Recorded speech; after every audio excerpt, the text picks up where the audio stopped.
காங்கிரஸ் எப்படி வீக் ஆகிட்டே இருக்குது. ஒரு பக்கம் 2011 மம்தா பானர்ஜிட்ட விட்டு கொடுத்ததுலேருந்து ஆரம்பிச்சு. ஏன்னா வெஸ்ட் பெங்காலில் காங்கிரஸ் நல்லா தான் இருந்துச்சு. அங்கே விட்டு கொடுத்து காங்கிரஸ் ஒன்றும் இல்லாமல் நாசமாக போச்சு.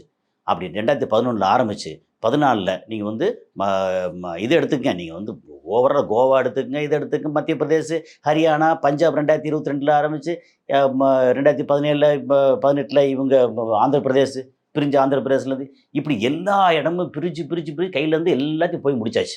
கழுது தேஞ்சு கட்டருமான கதை. கட்டரும்பு சரி, எப்படி கழுதை தேயும் அப்படியே சொல்றாங்கல்ல. அதான் கழுது தேஞ்சு கட்டரும்பாச்சு. அதுக்கு என்ன காரணமாக இருக்கும்? எதுவாக இருந்தாலும் அந்த தலைமைன்னு ஒன்று இருக்குல்ல. இவர் தலைமை. ஆமாம், இவர் மத்திய தலைமையில் யார்? ராகுல் காந்தி. பப்புன்னாங்க. நமக்கு கோவம் வந்துச்சு.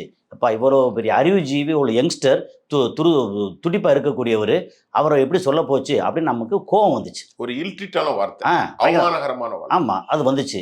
ஆனால் இப்போ வெளியில் ஒவ்வொரு இடமா வந்து அங்கே இழந்துக்கிட்டே வந்தாங்க. அப்போ என்ன சொன்ன வந்து பிஜேபி இவிஎம்மை தவறாக பயன்படுத்துகிறாங்க, அவங்க வந்து இடியை வச்சு தவறாக பயன்படுத்துகிறாங்க, இசிஐ தேர்தல் கமிஷனை வச்சு தவறாக பயன்படுத்துகிறாங்க.